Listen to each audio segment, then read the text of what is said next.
안녕하세요. 시사 심리 분석 황상민입니다. 오늘부터 저 목소리가 여러분들이 조금 평소와 다르다라고 생각을 하신다면 제가 시사 심리 분석을 하는 심리 분석 전문가, 시사 심리 분석 전문가로 오늘 한번 등장을 해보기로 했습니다.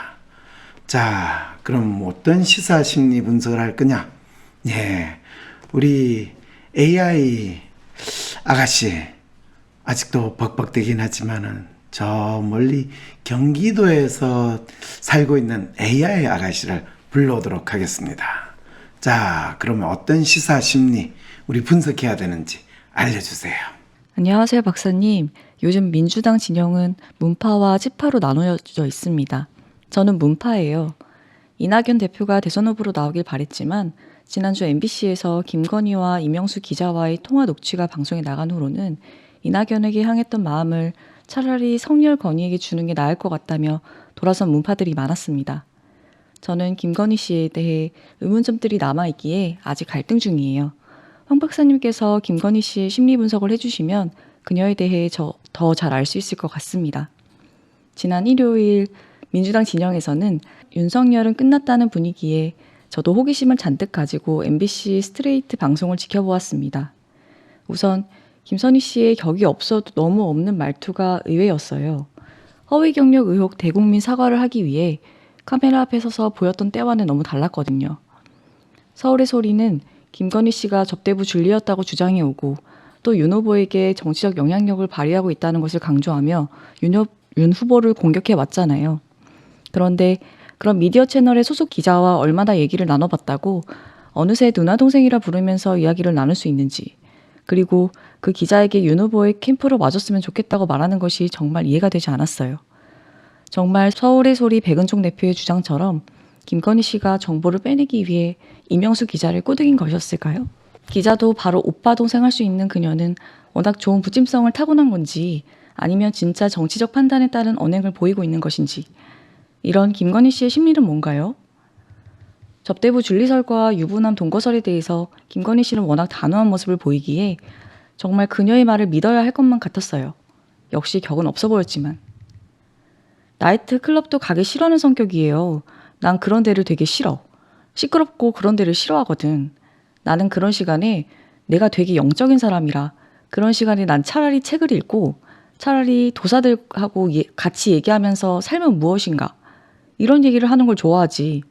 나는 그런 게 나는 안 맞아요. 나 하루 종일 클래식만 틀어놓고 있는데? 어떤 엄마가 자기 딸 팔아? 유부남한테? 내가 어디 가서 왔다 갔다 굴러다니는 애도 아니고. 통화 일부엔 또 이런 얘기도 나왔다고 합니다. 이제 마음 먹고 언론 플레이하고 다 까지면 다 무효화가 된다. 거짓말한 게 없거든. 처가 리스크가 너무 많이 왜곡됐다. 그렇게 당당하다면 김건희 씨는 대중 앞에 나와 직접 항변하지 않고 왜 이 기자에게 하소연만 하고 있었던 걸까요? 저처럼 문파에서 돌아설까 말까 한 사람들에겐 특히 사실 조국의 적은 민주당이야 라는 그녀의 말에 머리가 띵했어요. 정말 이렇게 볼 수 있다는 사실을 이제서야 알게 되었다는 것이 신기했고요. 그러면서 윤 후보에 대해 총장 되고 대통령 후보 될 줄 뭐 꿈이나 상상했겠어? 이거 문재인 정권이 키워준 거야. 이 정치라고 하는 것은 그래서 항상 자기 편에 적이 있다는 걸 알아야 돼. 이렇게 발언하는 그녀. 정말 대단하지 않아요? 저는 최순실이 만일 처음부터 공식적으로나 비공식적으로 박근혜 주변에 실세로 알려졌더라도 이 정도의 발언이나 행동을 했을까 싶어요. 분명 김건희 씨는 최순실 이상인 듯 한데 그러다 보니 윤석열 후보가 대통령이 되는 것을 걱정하기보다는 뭔가 기대가 생기는 것 같았어요. 사실 얼마 전까지 윤 후보에 대해 120시간 노동, 부정식품, 세금 나눠줄 거면 안 걷는 게 낫다, 쩍벌 등 그의 시한폭탄 같은 발언에 박근혜보다도 못하다는 평가가 있었다는 것은 누구나 알잖아요. 그리고 과연 윤석열 후보가 대통령이 되면 국가 운영을 잘 해낼 수 있겠는가 하는 부분에서 늘 물음표가 남아있었죠. 그런데 김건희 씨의 이런 통화 녹취 공개로 대중이 가졌던 이런 의구심이 씻겨졌다는 것이 신기하기도 합니다. 이번 대선에 대한 대중의 심리가 무엇이기에, 그리고 대중들은 김건희 씨에게 무엇을 보았기에 그녀에 대한 부정적인 감정과 생각에서 이토록 강한 호감을 급속도로 가지게 된 것일까요? 여권에서는 여전히 김건희 씨를 박근혜 시절 국정농단의 주역이던 최순실에 비교하며 공격하려 하던데 그게 뜻대로 안 된다고 이제야 느낀 듯해요. 그래서 MBC는 나름 시청률 장사는 잘했지만 황급하게 후속 보도를 하지 않겠다고 밝혔어요. 박사님, 꼭 다음의 질문들에 대해 하나하나 응답해 주시기 바랍니다. 첫 번째, 김건희 씨가 남편 윤석열이 대선 예비 후보로 나선 이후 작년 7월부터 12월에도 서울의 소리의 반대 성향을 알고도 이명수 기자와 누나 동생 관계로 과감한 대화를 이어간 심리 또는 성격 요인이 무엇일까요? 두 번째, 소위 줄리설과 유부남 동거설에는 한 일이 없다, 뭐가 아쉬워서 라든지 윤석열 후보 처가 리스크에는 언론 플레이하면 다 해결된다, 거짓말한 게 없으니까 라든지 거친 표현을 써가면서 항변할 정도인데 대외 직접 대응이 아닌 이명수 기자에게 하소연하길 택한 심리가 무엇인가요? 세 번째, 오마이뉴스 기자에게도 나이를 확인하며 오빠로서 동생처럼 대해달라고 부탁했다는 말이 나왔고 상대방과 사적인 관계 설정을 해두는 경우가 잦아 보이는데 어떤 성격이나 심리가 작용한 것인가요? 네 번째, 허위 경력 의혹 대국민 사과를 하기 위해 나와 보였던 모습과 상반된 통화 중 어투 전반이라든지 우리 아저씨부터 멍청해도 말이라도 잘 들으니까 데리고 살지 등 오가는 표현 수위로 미루어 남편 윤석열에게 어떤 마음가짐으로 대하고 있을지요. 다섯 번째, 현재 윤석열 후보는 심리학자인 황 박사님이 분석하기로는 어떤 성격의 어떤 마음으로 대선에 임하고 있는 것 같으세요? 진짜 많은 질문을 던지셨네요. 그러면 오늘 제가 심리 분석가 황상민으로 등장한 첫날이니까 여러분들한테 먼저 이야기를 한번 해봐야 되겠네요. 뭘 이야기를 해보느냐? 처음에 사연, 안녕하세요 박사님이라고 나왔는데 저 안녕 못합니다. 왜 안녕 못하냐? 무엇보다 요즘 민주당 진영이 문파와 찢파, 사실은 찢제명파로 나눠져 있다는 거예요. 이재명 쪽으로 찢어졌다 이런 뜻이죠, 그죠? 이 찢제명파야 이재명 후보가 됨으로써 그렇다고 치더라도 지금 문제는 문파거든요. 자, 그랬을 때 그동안 이낙연 씨에 대해서 향했던 마음이 아니 어떻게 차라리 성렬 근위에게 주는 게 낫다고 하는 마음으로 바뀔 수 있냐 이거예요. 이거 심각한 일이죠. 그런데 왜 그렇게 됐냐? 사실 저는 이 찢제명파로 나누면서 문파도 곧 찢제명파가 될 거다라고 예상을 했는데 바로 김건희 씨가 서울의 소리 이명수 기자와 전화 통화한 그 내용이 MBC 스트레이트 방송에서 나오고 나서 완전히 시사의 대세가 바뀐 심리, 그거를 제가 느끼게 됐다는 거죠. 사실 그 기자가 김건희 씨하고 나눈 7시간의 통화, 마치 7시간의 잠적, 7시간에 무슨 일이 있었나 그런 거를 연상시키도록 7시간이라는 이 단어를 쓴 것도 참 그 인간들 공작을 하는데 징글징글하다라는 생각도 들었지만은 그래도 어쨌든 간에 국민들의 마음을 잡았던 그 7시간을 딱 연상시키게 한 거는 상당히 대단한 기획이라고 할 수 있거든요. 근데 그 내용이 방송이 되면 바로 대선의 판세는 이재명 후보에게로 확고하게 바뀔 거라고 생각했거든요. 아니, 그렇게 저도 좀 믿었어요. 그런데 정작 방송이 되고 나니까 상황이 완전히 바뀐 거예요. 어떻게 바뀌었냐? 무엇보다 이전 뉴스에서 여러분 혹시 김건희 씨 나오는 장면 본 거 기억나세요? 본인이 멋있어 보이기 위해서 남편과 어쩌고저쩌고 하면서 본인 결혼 스토리 이야기하던 그 사람? 아니요, 아니요. 그 다음에 마치 재지연 인간처럼 고개를 숙인 게 아니라 숙임을 당해가지고 끌려나가는 듯한 그 카메라의 장면 잡힌 거 여러분 혹시 기억나세요? 와, 전 그걸 보면서 야, 진짜 줄리든 뭐 줄리하면 쭈리쭈리 하는 똥개든 뭔가지 않았을까라는 생각을 했는데 오, 그 모습과는 완전히 다른 모습을 보게 된 거죠. 어떠냐? 이 그 기자가 서울의 소리가 적인지 아군인지 그 정도는 구분할 수 있을 상식 정도나 사회성은 있을 거라고 생각했는데 그 적과의 동침도 아니야. 그 적이라고 하는 기자하고 동생 말이지 그러면서 엄청 오래전부터 알고 있었던 그런 전 친동생인 줄 알았어요. 그런데 그 정도면 접대부 줄리가 지가 누구 접대하면서 동생 이러면서 접대하는 거 봤어. 이거 그렇게 살지 않았다라는 걸 온몸으로 보여줬다는 거. 너무 놀랬다는 거. 그리고 또 본인 뭐라고 그래요? 본인은 영적인 사람이라. 아니 접대부 줄리는 육체적인 사람이잖아요. 그러니까 줄리 같은 그런 인간, 육체적인 인간이 못 된다고 딱 잘라서 이야기하는 거. 저 거기에 대해서 야, 저 여자는 접대부가 아니라 접대만 받은 사람인데 공주과인가? 그러면 박근혜랑 비슷하네? 이 생각이 딱 드는 거죠. 그러면서 심지어 유부남과 동거설에 대해서는 분명하게 딱 잘랐어요. 한 일이 없어. 내가 뭐가 아쉬웠어? 와!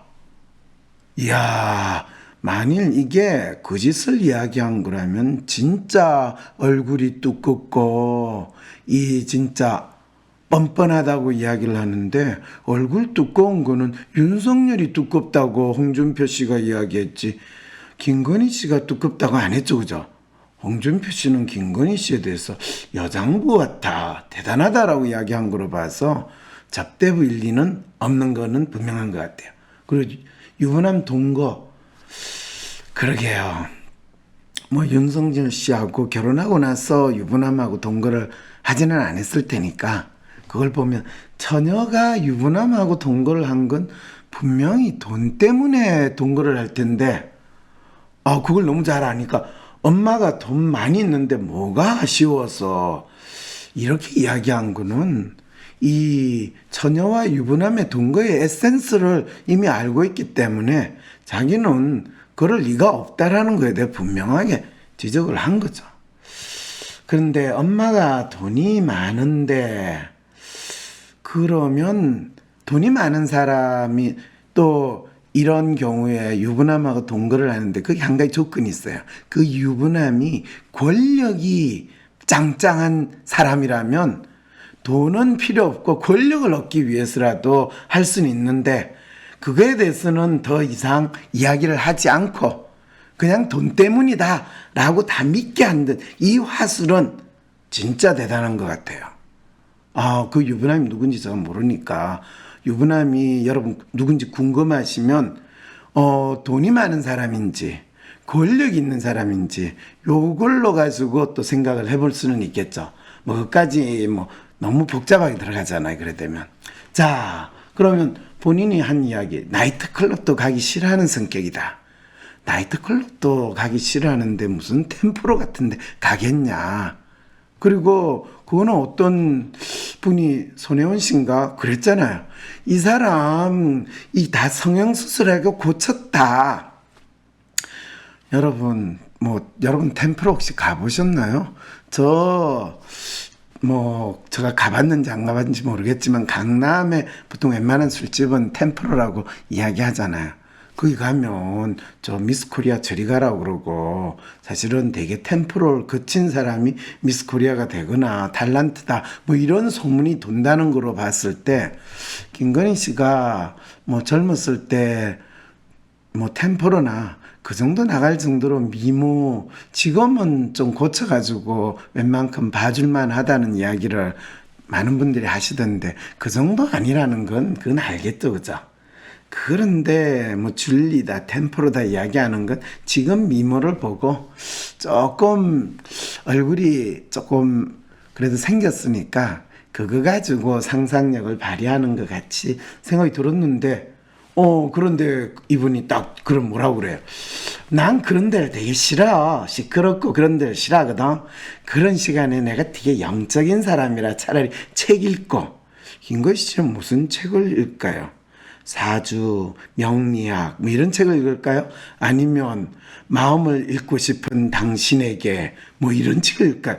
역시 영적인 사람이라서 마음을 읽고 도사들하고 같이 이야기하면서 삶은 무엇인가 이런 이야기를 했대요.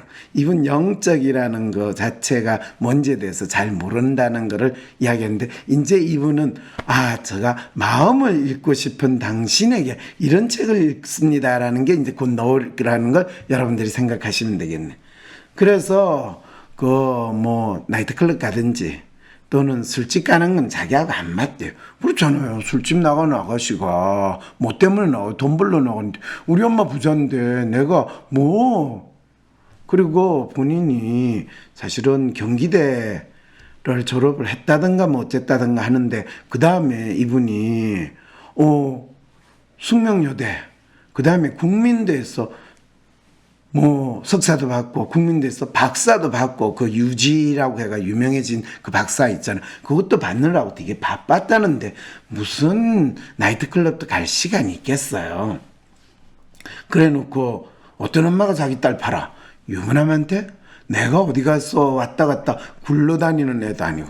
그렇죠. 굴러다니기에는 좀 날씬해요. 이 굴러다니면 드럼통 같이 생겨야지 굴러다니지. 자, 이거 진짜. 그런데 자기 딸을 돈 때문은 아니고 권력을 위해서 파는 그런 엄마는 참 많아요. 유명하신 분 중에 있잖아요, 여러분. 월매 씨, 우리 춘향아 씨, 변학도한테는 팔지 않고 그래도 이몽룡하고 연결시키려고 그랬고 또 이 뭐 굳이 조선시대까지 갈 필요 없이 현대에서도 어떤 분 회장님 자녀분하고 연결시키려고 한 거 아주 시중에 많이 나오는 이야기잖아요. 그래서 대부분의 난다 긴다 놓은 이 엄마의 필생의 사명은 딸을 재벌가로 또는 유력 권력자로 연결시키는 거. 그거는 엄마가 자기 딸 파는 거 현대 버전이고 그건 일상화돼 있는데 이 부분은 이분이 사실 인정을 하고 싶지 않다라는 그걸 나타낸 것 같아. 그런데 중요한 거는 지금 내가 문파에서 돌아설까 말까 이 고민하는 분들이 지금 김건희 씨 사태를 어떻게 받아들여야 되는가 이 고민이거든요. 이게 지금 요즘 시사 심리 분석에서 아주 핵심이 돼요. 그럴 때 이 사람이 저는 지난번 방송에서 이 사람이 최순실 수준의 그냥 동네 아줌마다 사실은 자기 아버지가 뭐 대통령이 딸인하고 어떻게 잘 그거 돼가지고 이 본인이 옆에서 끌적끌적 하다가 그냥 돈 좀 모으고 이래저래 뜯고 이래가지고 주로 여유있게 동네 사우나에서 아줌마들하고 수다도 떨고 또 그 사람이 대통령 됐을 때 뭐 국정 연설문 그거 편집해주고 대신 써주는 알바 하면서 지냈는데 이 지금 김건희 씨는 최순실 씨 수준하고 다르게 전국의 현황과 시대 대세 흐름을 딱 찍는 놀라운 멘트를 하는 거예요. 사실 제가 이 방송에서도 조국의 임무가 무엇이냐, 조국의 존재 이유가 뭐냐, 그건 검찰 개혁이 아니다.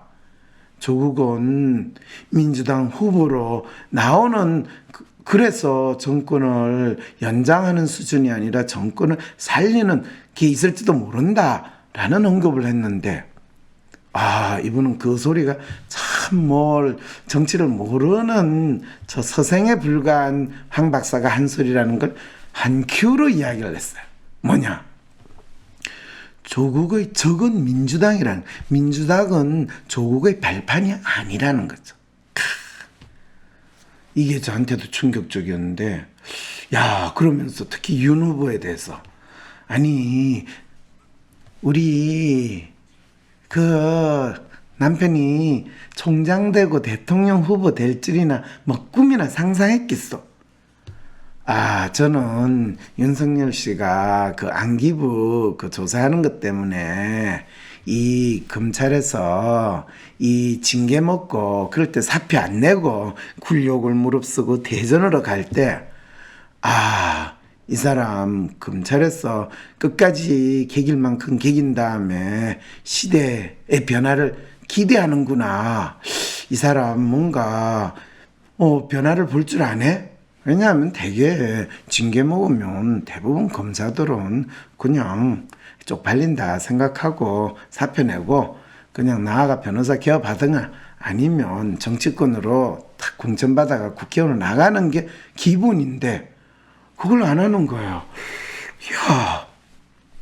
그래서 제가 부인이 엄청난 재력가다. 뭐 은행 예금만 몇십억이다. 이래서 그래서 뭐 돈 벌 필요도 없고 큰 욕심이 없어서 그냥 이 국민의 충복으로 검사로 지내는 게 국민의 충복은 아니죠. 권력의 이 멍멍이로 검사로 지내는 거를 좋아하는데 지금 이 집에서 쫓겨난 멍멍이가 되는데 이 유기견 신세가 된 저 사람이 어떻게 이 추운 겨울을 견딜 것인가 이 심리 분석을 제가 좀 해봤는데 적어도 박근혜 정권이 끝날 때까지는 참을 수밖에 없구나 이 생각을 했는데 이분도 그런데 그 정권이 갑작스럽게 끝나고 이 총장 되고 대통령 후보가 될 줄 꿈이나 상상했겠어.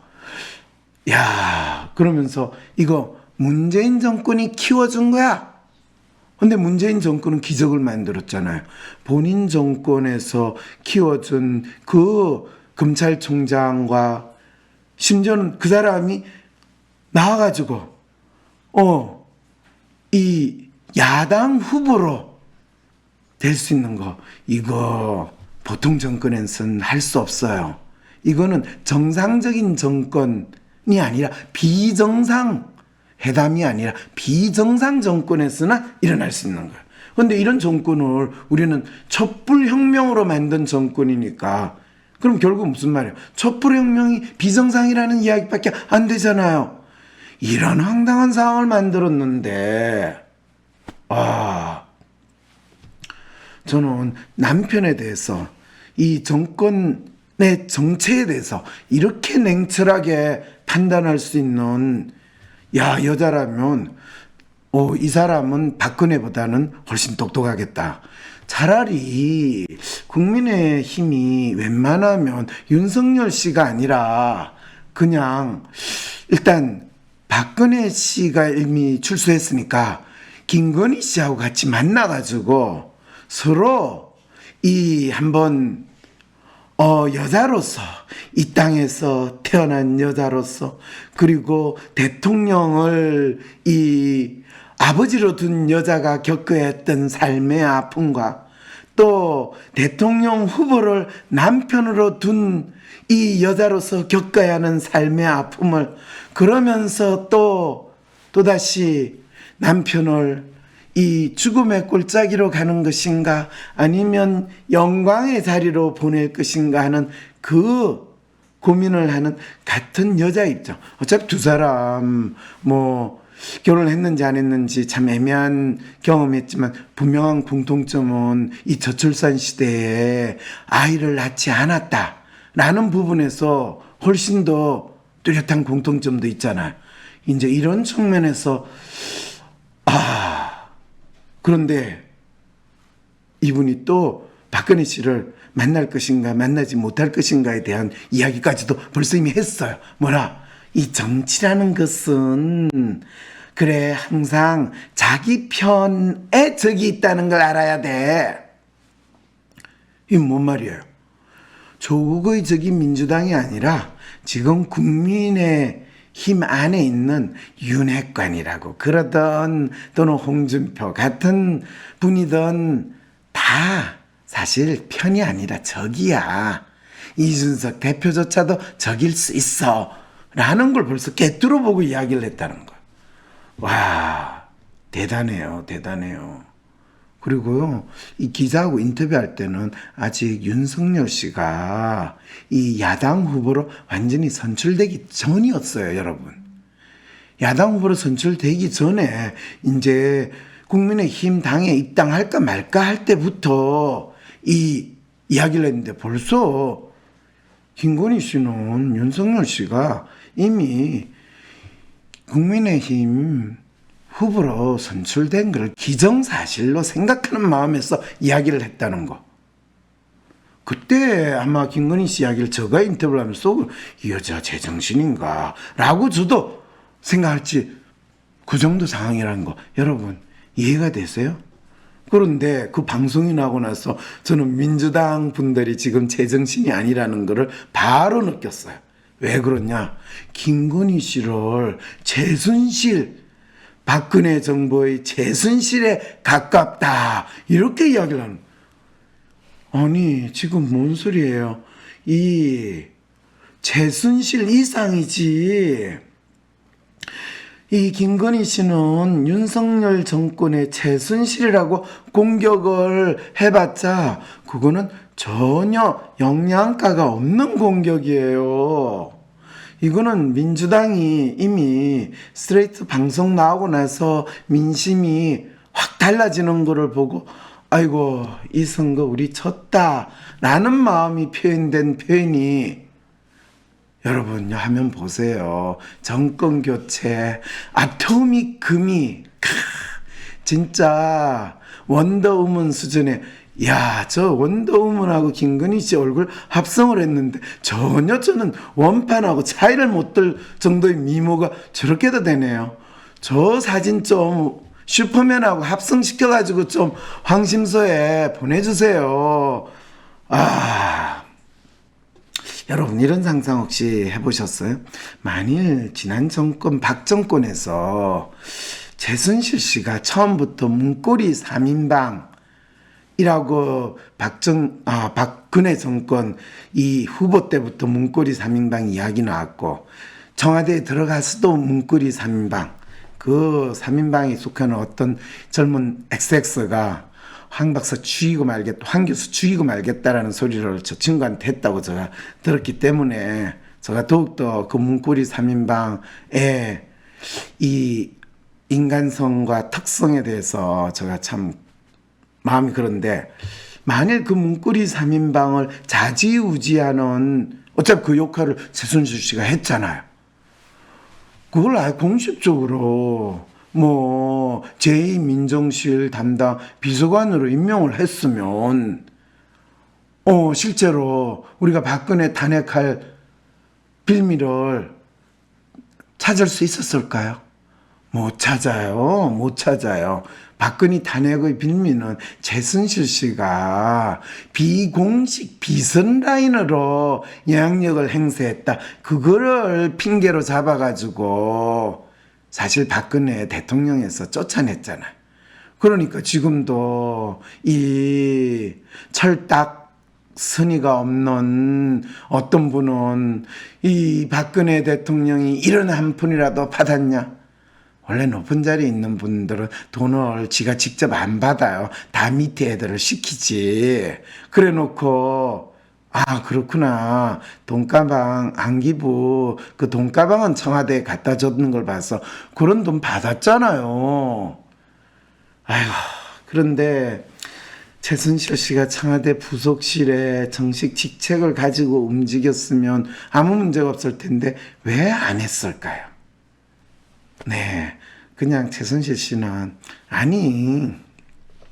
그러면 자기가 비서실장도 좌지우지하고 할 만큼 못 되잖아요. 아무래도 조직에서 직급이 있으면 이 비서관이면 수석한테도 꼼짝 못하는데 비서실장은 그건데 어떻게 대통령 불러가지고 낫또 드세요, 낫또 드세요 이런 시간을 가지겠어요. 비서실장이 그거 알면 지랄지랄 할 텐데.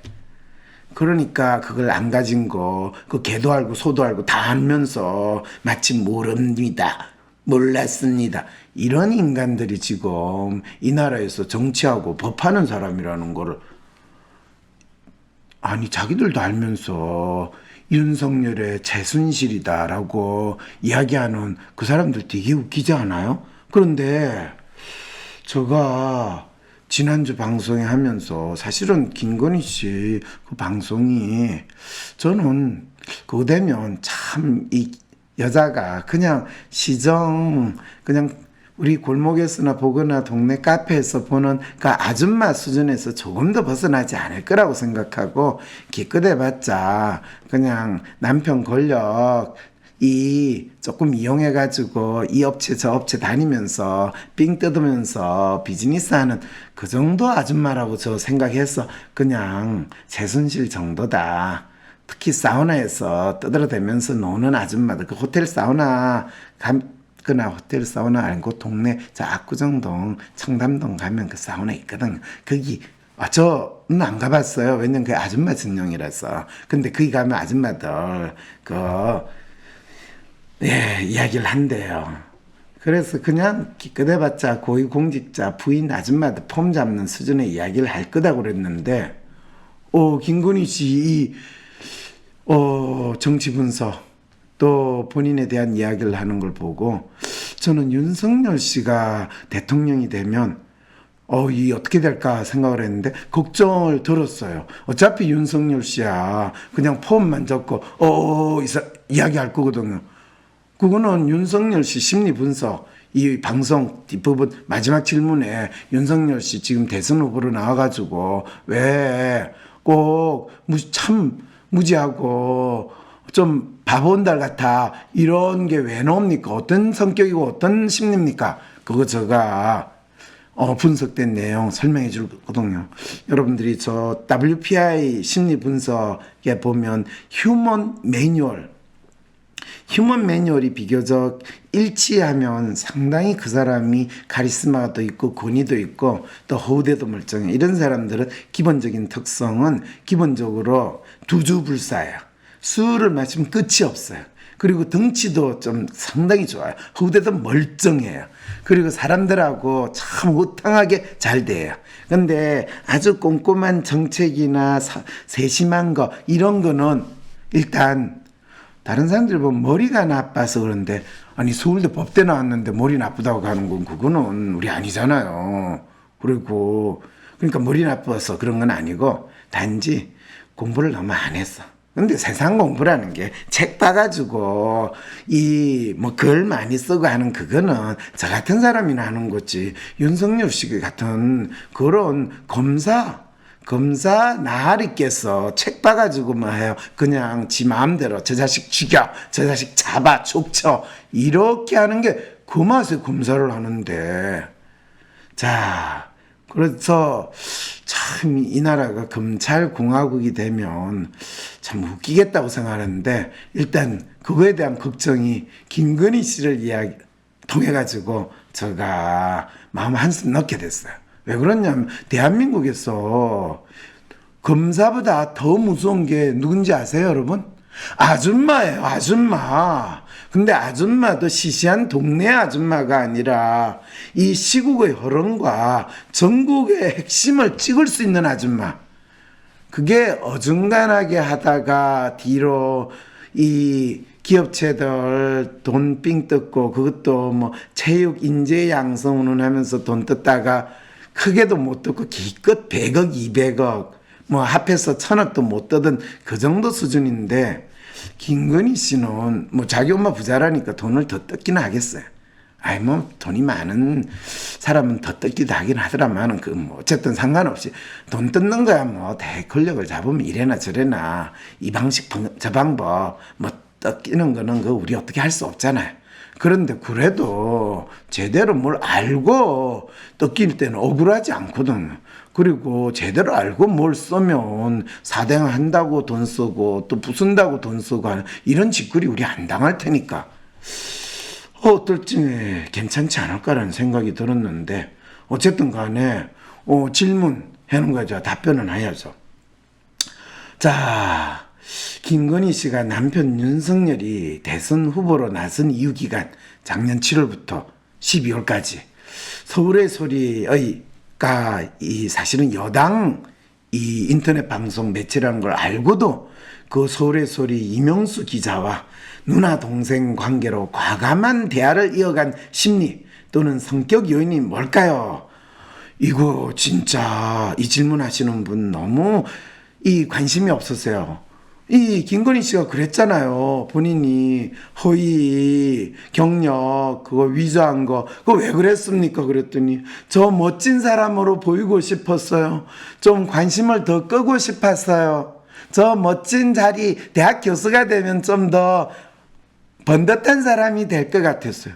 아니 멋진 사람으로 보여주고 번듯한 사람이 되려고 하는 것은 대한민국 아줌마들의 기본적인 특성이잖아요. 그러니까 짝퉁이라도 명품백을 하나 내가 걸고 다니면 내가 다른 사람들한테 목소리라도 좀 크다 이렇게 될 수 있는 어깨 힘도 들어가는데 그래서 경력 위조 또 경력 과대 광고 그 다음에 학벌 부풀리기 이런 행동은 이미 멋진 사람이 되고자 하는 이 김건희 씨의 기본적인 욕망, 성격, 그리고 멋진 자기가 어떤 사람인지 자기 정체성이 뚜렷하지 않은 사람일수록 다른 사람들한테 멋진 사람으로 보여지고 싶고 노력치거든요. 저 보세요. 저가 다른 사람한테 멋진 사람으로 보려고 멋진 말, 고운 말 합니까? 저는 있는 그대로 생긴 대로 살자. 이렇게 사는 사람. 이래서 다르거든요. 그래서 김건희 씨의 이력만 봐도 돼요. 경기대 학사, 숙명여대 석사, 국민대 박사.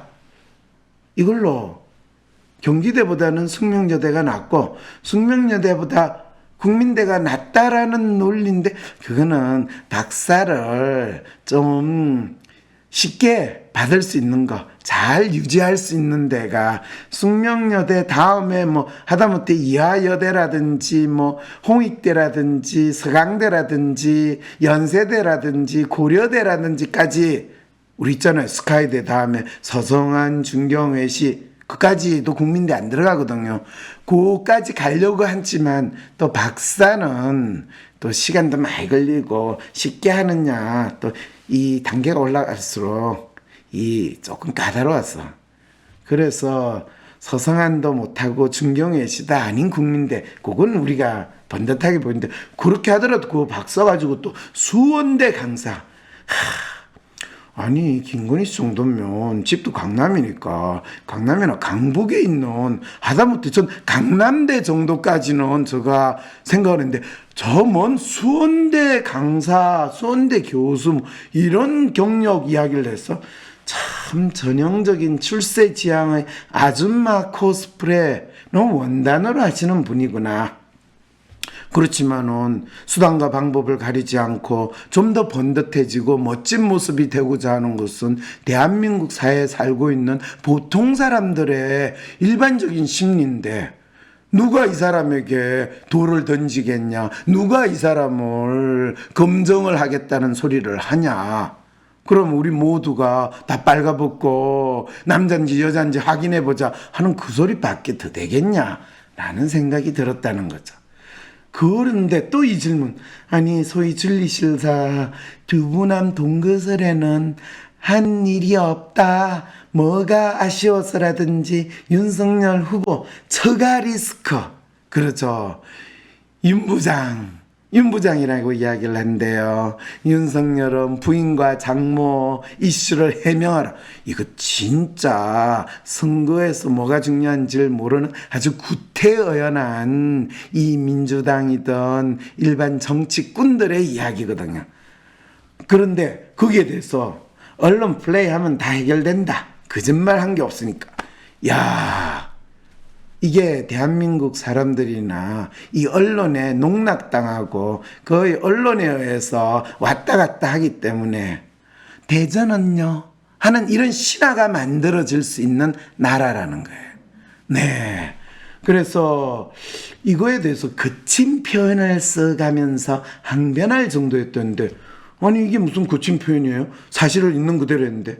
역시 이 질문을 한 기자의 수준이, 사실을 사실대로 이야기하는 것은 이 거칠게 생활하는 기자의 이야기고, 가능하면 기자는 비록 하이에나나 늑대, 들개 수준이지만은 주인님이나 후원자분들이 던져주는 맛있는 야들야들한 고기를 먹어야지 내가 야생동물을 잡아서 먹을 수는 없다, 이 마음에서 이 질문을 한 거예요.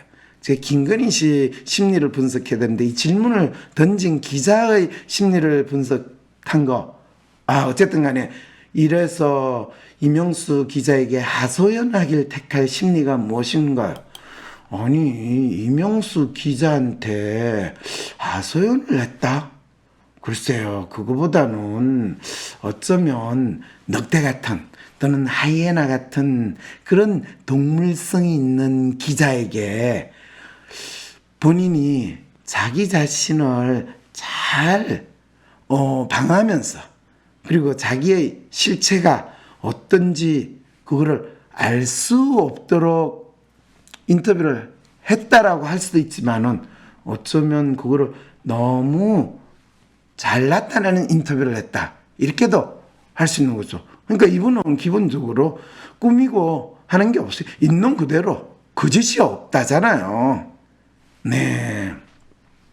오마이뉴스에게도 나이를 확인하며, 오마이뉴스 기자님 나이가 더 많았나 봐요. 오빠로서 동생처럼 대해달라고 부탁했다는 말이 나왔고, 상대방과 사적인 관계 설정을 해두는 경우가 잦아 보이는데, 상대방과 사적인 관계 설정을 하는 사람들은 주로 어떤 사람들이냐면요, 리얼리스트거나 휴머니스트인 사람들은 어떤 사람을 만나도 형, 동생, 또 사적인 관계를 설정하면 우리가 좀 더 긴밀해진다라는 그런 상당히 인간적인, 너무나 인간적인 삶을 사시는 분이라는 거죠.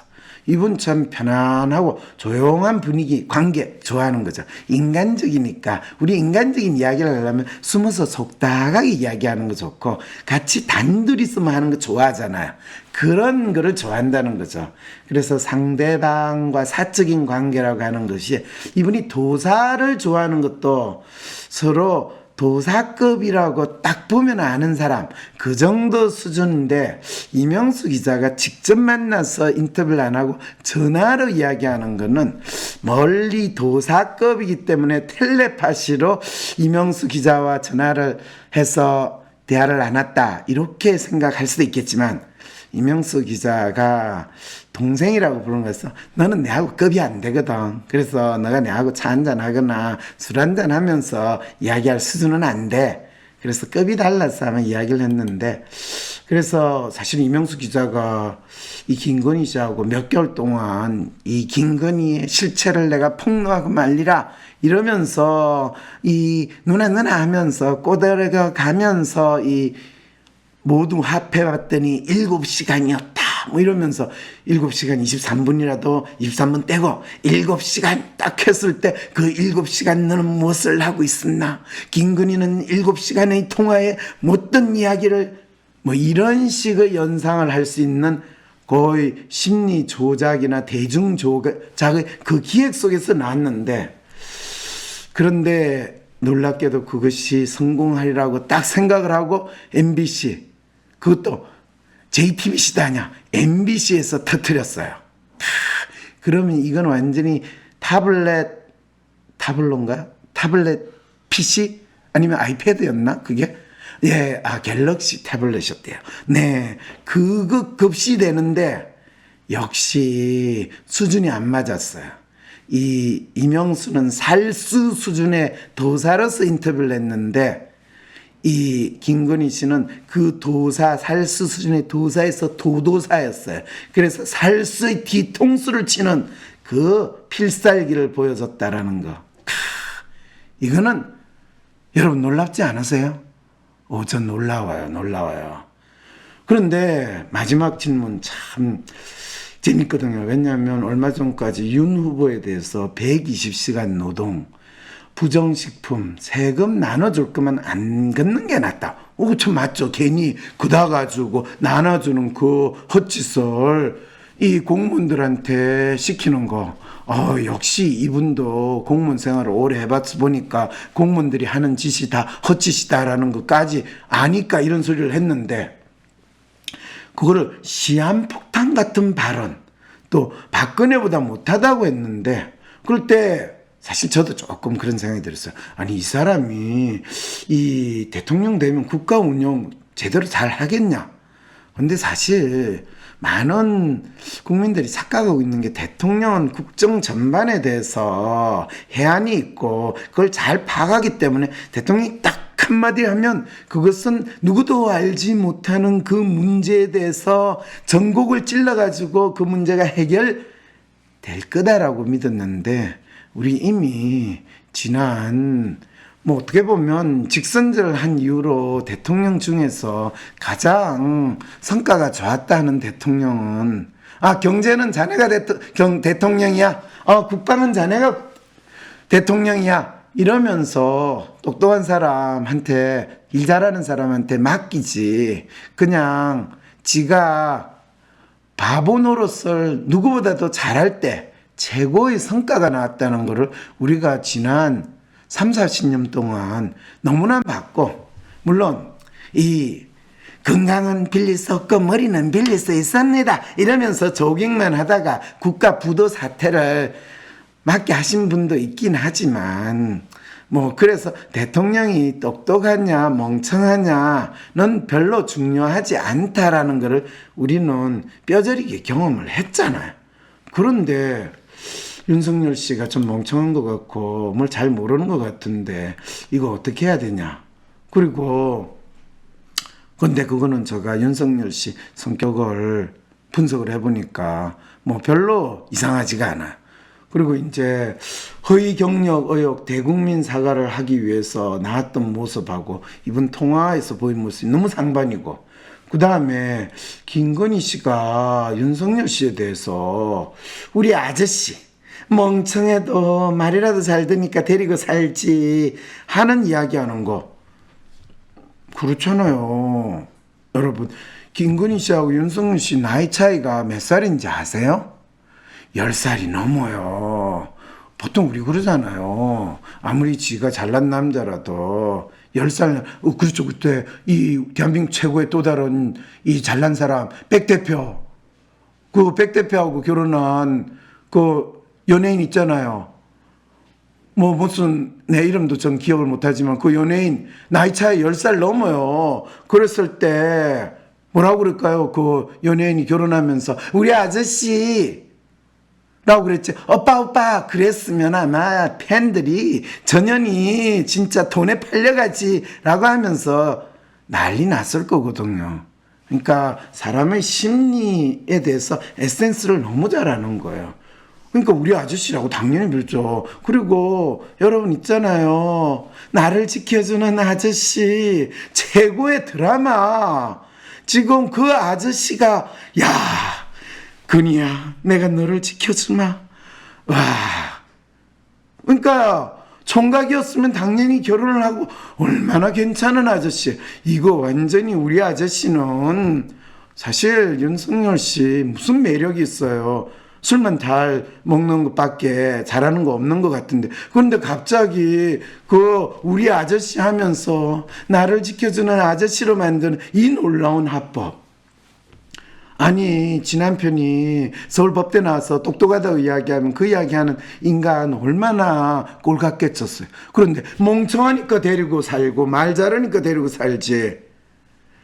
아니, 검사 출신 앞에 검사 출신 남편 두고 말 잘 들으니까 내가 데리고 살지 이렇게 이야기하는 부인, 검사 부인들이요 얼마나 심리적인 고통을 많이 겪고 사는지 알아요? 부부싸움 할 때 뭐라고 그런지 알아요? 검사 남편, 자 그러면 당신이 잘한 거 먼저 하나라도 있으면 1번 2번, 첫째, 둘째, 이야기해봐. 아니, 그거는 앞에서 말한 거하고 틀리잖아. 내가 지금 당신 조서 작성하는데 안 맞아. 다시. 지금 600번 행사하는 거야? 이런 부부싸움 하는 상황이라면, 여러분, 어떻게 남편으로 데리고 살 수 있겠어요? 그런데 멍청해도 말이라도 잘 들으니까 하지. 이렇게 한다는 거는 남편이 검사든 총장이든 대통령이든 상관없이 나는 남편을 남편으로 대하겠다. 이 마음가짐을 너무나 잘 나타내고 있는 거죠. 이렇게 이야기하니까 다음 에피소드가 이재명 자기 충족적 예언에 대해서 이야기를 안 하고 오늘 항심서 방송 이 끝나면 편파 방송이다. 아니, 저 황 박사가 이제 대학에서 잘리고 나서 전에는 민주당 편인 줄 알았더니 언제 국민의힘으로 또 바뀌었나, 이런 욕을 얻어먹기 때문에 우리 이재명 후보 심리도 분석을 해줘야 되니까 윤석열 후보의 성격에 대한 거는 여러분 이 설 지나고 나서 방송할 때쯤 한번 또 이야기를, 그때쯤 윤석열 후보는 심리학자인 황 박사님이 분석하기로는 어떤 성격의 어떤 마음으로 대선에 임하고 있는 것 같으세요? 네, 휴먼 매뉴얼의 원단으로 지금 대선에 임하고 있기 때문에 이미 아주 본인의 있는 모습을 그대로 잘 보여주고 있어요. 그래서 오죽했으면 그냥 배우처럼 시키는 것만 해도 될 텐데 이런 소리를 하는데, 사실은 놀랍게도 이분은요, 본인이 진짜 각본 딱 주고 이거대로 하세요 하면 뭐 열심히 안 해봐서 자연스럽게는 못하지만 그래도 잘해보려고 노력을 해요. 그래서 어떻게 보면 쟤는 아직 준비는 안 됐지만 대통령 하면서 국민이 시키는 대로, 아니면 이 김건희 씨가 부인이 시키는 대로, 뭐 그분은 이제 잔치집에서 떠났으니까 그분이 시키는 대로 상황하겠다는, 그분이 시키는 대로는 안 할 것 같고, 어쨌든 시키는 대로 잘 움직일 사람이라는 것은 분명한 것 같습니다. 또 다음 에피소드 기대해 주세요. 나는 꼭 상담가가 되겠다, 그런 마음이 아니고 저는 일단 제 문제를 알고 싶어서 왔습니다 하신 분들이 그 과정을 통해서 자신을 알고 주변 사람을 이해하고 자신을 사랑하는 방법을 배우게 되십니다. 안녕하세요. 저는 위즈덤 센터 대표 이은주입니다. 여러분 상담 받아보신 적 있으세요? 예전에는 상담을 받는다는 거를 조금 부끄러워하거나 자기가 문제가 있는 걸로 사람들이 생각할까봐 쉬쉬하고 숨기고, 또 상담을 받을 곳도 많지도 않고 상담에 대해서 상당히 부정적으로 생각을 했던 것 같아요. 근데 이제는 사람들이 조금만 자기 마음에 문제가 있으면 상담을 받으려고 하고, 또 주변에 상담받을 상담센터도 상당히 많이 생겼고, 이렇게 상담에 대한 인식이 많이 긍정적으로 변한 것 같습니다. 상담에 대해서 많은 사람들이 이제 자연스럽게 생각하고 많이 긍정적이긴 한데, 그러면 상담을 받고 나서 정말 내 문제가 해결되었고 그 이후부터는 내가 잘 살고 있다, 그런 생각 드세요? 네, 참 안타깝게도 상담을 받으러 가면 물론 내가 힘들었던 부분에 대해서 공감도 해주고 내 얘기도 들어주고 지지도 해줘서 마음이 좀 가벼워지는 것 같기도 하고 속이 시원해지는 것 같은 느낌도 갖긴 하지만, 내 문제가 사라지지 않는다는 그런 아쉬움이 있죠. 그 문제는 계속 지속되고 있는 것 같은 그런 느낌을 아마 가지셨을 거예요. 그리고 또 상담을 제공해 주시는 상담가 분들 입장에서도 내가 저 내담자의 문제를 다 해결해 줬다, 그렇게 자신 있게 생각하기 쉽지 않으실 것 같아요. 상담을 하시는 입장에서 상담을 하기 위해서 교육도 많이 받으시고 뭐 대학원도 다니시고 자격증도 받으시고 그러셨지만, 정말 나에게 오는 내담자 한 사람 한 사람을 파악하고 이해하기도 쉽지 않고, 또 그 사람이 가지고 있는 그 사람만의 문제를 찾는다는 거는 더 힘들고 어렵게 느껴지실 것 같습니다. 그래서 제가 오늘 여러분에게 정말 내담자의 문제를 제대로 파악하고 내담자를 제대로 이해할 수 있는 그런 상담 교육 프로그램을 하나 소개시켜 드리려고 합니다. 바로 WPI 상담 코칭 전문가 과정인데요. WPI 상담 코칭 전문가 과정을 하기 위해서는 심리학적 배경 지식이 꼭 필수적이진 않습니다. 심리학에 대해서 아시면 그것도 좋겠지만 모르셔도 이 과정을 마치고 상담을 하시는 데는 큰 문제가 없으십니다. 오히려 여러분이 그동안 살면서 하셨던 경험, 직장에서의 경험, 또는 사회생활을 하시면서 했던 경험, 자녀를 양육하면서 했던 경험, 이런 여러분의 경험이 오히려 훗날 상담을 하시는데 더 큰 자산이 되어주기 때문입니다. 저희가 거의 한 4년 정도 이 과정을 지속하고 있는데요. 처음에 저희한테 이 과정을 시작하러 오셨을 때 나는 꼭 상담가가 되겠다, 그런 마음이 아니고 저는 일단 제 문제를 좀 알고 싶어서 왔습니다 하신 분들이 이 과정을 다 거치시고 자격증을 받고 오히려 상담을 하시기도 하고 자신의 일에서 WPI에 대해서 배운 지식을 활용하기도 하시는데요. 그 과정을 통해서 무엇보다도 자기 자신을 알고 이해하고 자신을 사랑하는 방법을 배우게 되십니다. 그를 통해서 내 인생에서 문제가 무엇이었는지 발견하게 되고 주변 사람을 이해하게 되고 그러면서 좀 더 성숙된 인간으로서 자신의 삶을 주도적으로 살아가는 그런 모습들을 많이 보게 됩니다. 이미 상담을 하고 계신 분들, 상담 자격증을 가지고 계신 분들도 내가 좀 상담가로서 남다른 차별성을 가지고 나의 커리어를 잘 개발하고 싶다 하시는 분들은 WPI 상담 코칭 전문가 과정을 시작하시면 참 좋으실 것 같습니다. 그리고 내가 이제 은퇴할 때가 다가오는데 나의 커리어를 좀 바꾸고 싶다, 이렇게 생각하시면서 제2의 인생을 준비하시는 그런 분들도 WPI 상담 코칭 전문가 과정을 통해서 새로운 커리어를 개발하실 수 있습니다. 또 대학을 졸업하고 내 직업을 상담가로 하고 싶은데 이런 분들도 당연히 처음부터 제대로 인간에 대한 이해와 상담에 대한 공부를 하실 수 있게 됩니다. 뿐만이 아니고 나는 상담을 배우는 것보다는 일단은 나에 대해서 좀 더 이해를 하고 싶고 또 내가 어떤 사람인지 발견을 하면서 성장하고 싶은 그런 분들도 자신의 삶이 달라지는 그런 경험들을 하게 됩니다. 또 직장에서 조직 내 인사관리를 담당하시는 분들이나 학교 선생님들도 저희 WPI 상담 코칭 전문가 과정을 많이 배우러 오십니다. 이 과정을 통해서 회사에서 인사관리 전문가로서 자신의 전문성도 키우시고 또 선생님들은 학생들에 대한 이해를 넓히시고 학생들을 지도하는 데 있어서 완전히 새로운 차원의 경험을 하셨다고 말씀하시는 분들도 많으십니다. 그러면 WPI 상담은 뭐가 다르길래 그렇게 자신 있게 얘기하세요? 이렇게 질문이 있으실 것 같은데요. WPI 상담은 WPI 검사 결과 프로파일을 바탕으로 상담을 합니다. 다른 상담을 가셔도 여러 가지 검사를 하시긴 하는데요. 그게 그 사람의 마음 상태를 정확히 딱 찍어서 알려주지는 않습니다. WPI 검사 결과는 한 사람의 마음을 마치 MRI처럼 그렇게 딱 찍어서 정확히 보여주는 그런 검사거든요. 의사 선생님들이 MRI 검사 결과를 바탕으로 여러분을 진단해 줄 때 좀 더 정확히 확신 있게 진단을 해줄 수 있는 것처럼 WPI 검사 결과를 바탕으로 내담자의 마음을 이해하고 상담을 해줄 때 상담가는 좀 더 자신 있는 상담을 해줄 수 있습니다.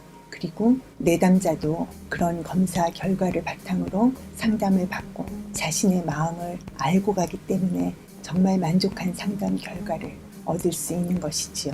WPI 상담은 실용적인 상담입니다. 다른 상담은 내담자에게 특별히 문제를 해결할 수 있는 방법을 주지 않지만 WPI 상담은 그 내담자 한 사람의 문제를 파악하고 그 사람이 자신의 상황에서 할 수 있는 해결책을 제시해주는 실용적인 상담이고요. 그리고 모든 사람에게 천편일률적인 그런 해결책을 주는 것이 아니고 한 사람 한 사람을 정말 그 개인을 중심으로 그 사람을 소중히 생각하고 해주는 그런 상담입니다. 제가 계속 WPI라는 얘기를 하는데요. 여러분 도대체 WPI가 뭔가 궁금하시죠? WPI는 성격검사인데요. 하버드에서 심리학 박사를 받으신 황상민 박사님이 15년 이상의 연구와 임상을 바탕으로 개발한 한국인 맞춤 성격검사입니다. 이 성격검사를 개발한 황상민 박사님의 성을 따서 Wang's Personality Inventory라고 이름을 붙이고요. 거기에 첫 글자만 따서 WPI 이렇게 부르고 있습니다. 그러면 뭐 다른 검사들도 성격검사 많이 있잖아요. 이렇게 생각을 하실 텐데요. 다른 검사들과의 차별성이 있지요. 다른 검사들은 일단 사람의 성격을 분류를 합니다. 분류하고 거기서 끝납니다. WPI 검사는 분류를 넘어서서 그 사람 마음 전체를 해석해 줄 수 있는 MRI 같은 검사고요. 그리고 그 사람의 문제를 해결할 수 있는 방법까지 알려주는 그런 성격 검사입니다. 뿐만이 아니고 기존의 검사들은 다 해외에서 만들어져서 한국인한테 딱히 맞는다 이렇게 말하기가 어려운 부분들이 있었습니다. WPI 검사는 한국 사람들의 행동 특성을 바탕으로 그 결과를 해석하기 때문에 한국인 맞춤 검사입니다. 그러면 WPI 상담 코칭 전문가 과정에서는 뭘 배우나요? 그 과정은 어떻게 되어 있지요? 궁금하시죠? 처음에는 WPI에 대해서 배우셔야 되겠죠. WPI 성격 이론, WPI 검사 결과를 해석하는 방법, 그리고 각 사람이 자기가 처한 상황에서 무엇을 중요하게 생각하고 살아가고 있는지에 대한 이해, 그리고 WPI 검사를 상담에서 어떻게 활용하는지 그런 것에 대한 것을 초급, 중급, 고급 3회 워크숍을 통해서 배우게 되십니다. 그러면 그것만 배우면 될까요? 아니요. 또 상담이라는 거에 대해서도 배우셔야 되겠지요. 그래서 황상민 박사님이 상담을 한 상담 녹취록을 바탕으로 사례 분석 세미나라는 것을 진행하고 그 사례 분석 세미나에 10회 이상 참가하시기를 권하고 있습니다. 사례 분석 세미나에서는 상담 사례를 가지고 온 내담자에 대한 깊이 있는 이해뿐만이 아니고 상담이 어떻게 이루어졌는지 또 그 내담자의 문제를 어떻게 파악하고 그 내담자에게 어떤 해결책을 주었는지 그 전 과정을 아주 세밀하고 깊이 있게 배우시게 됩니다. 그러면 이렇게 WPI에 대해서도 아시고 상담이 이루어지는 과정에 대해서도 배운 다음에는 여러분이 직접 상담을 해보시는 상담 실습 시간이 기다리고 있습니다. 50시간의 상담 실습을 통해서 직접 내담자를 상담해 보고 또 거기에 대해서 슈퍼비전도 받고 하면서 상담가로서 성장 발전하는 자신을 발견하게 되실 겁니다. 이렇게 해서 전 과정을 마치시고 나면 시험을 보시고 WPI 상담 코칭 전문가 자격증을 받으시게 됩니다. WPI 상담 코칭 전문가 자격증은 국가에 등록된 민간 자격증입니다. 그러면 자격증을 받고 나서 뭘 할 수 있을까요? 자격증을 받으면 내가 당장 취직이 되나요? 상담을 할 수 있나요? 그런 질문들이 있으실 것 같은데요. WPI 상담 코칭 전문가 자격증을 받으시면 상담하셔도 됩니다. 여러분이 상담센터 오픈하셔도 되고 저희 위즈덤 센터로 들어오는 상담을 연계해 드리기도 합니다. 뿐만 아니고 WPI에 대해서 강연 문의가 온 경우에 또 그 강연을 연결해 드리기도 합니다. 여러분 스스로 자신이 있는 일터에서 자기 직장 안에서 WPI를 활용해서 다양한 활동들을 하실 수도 있습니다. 회사에서 인사 담당하시는 분들 같은 경우에는 WPI를 활용해서 자신의 전문성을 높이시는 경우도 많고 또 학교 선생님들 같은 경우에는 WPI를 활용해서 학생들과 상담하고 학부모님들과도 상담하고 학생들 지도에 활용하셔서 정말 긍정적인 결과를 얻어내시는 경우도 많습니다. 그리고 또 위즈덤 센터에서 WPI 상담 코칭 지도자 과정이라는 것을 하고 있는데요. 지도자 과정은 거의 대학원 과정에 준하는 그런 과정인데 이 지도자 과정을 2년 동안 하시고 마치신 분들에게는 WPI 심리상담 코칭센터 지점을 열 수 있게도 도와드립니다. 여러분 제 설명을 쭉 들어보시니까 어떠세요? WPI 한번 배워보고 싶다. WPI 워크숍 한번 가봐야 되겠다. 이런 생각 들지 않으세요? 삶이 힘들고 어렵고 답답할 때 나에 대해서 정확히 아는 것이 제일 중요할 것 같습니다. 그래서 WPI 워크숍에 오셔서 그런 것도 알아보시고 난 정말 상담을 제대로 하고 싶다. 그런 생각이 있으신 분들도 이 전체 과정을 다 한번 거쳐보시기 바랍니다. 꼭 상담가로 내가 활동을 하겠다. 그런 생각이 아니시더라도 일단 한번 저희 초급과정 워크숍에 오셔서 WPI에 대해서 배우시고 나 자신에 대해서 알아가시다 보면 또 새로운 세계를 보시게 될 거라고 생각합니다. 여러분이 WPI 상담 코칭 전문가 과정 공부를 통해서 여러분 자신에 대해서도 더 많이 알아가고 더 성숙한 사람으로 거듭나면서 다른 사람을 정말 제대로 상담해 줄 수 있는 그런 상담가가 되시기 바랍니다. 제2의 인생도 준비하시고 상담가로서의 커리어도 개발하셔서 멋진 인생 살아가실 수 있기 바랍니다. 감사합니다.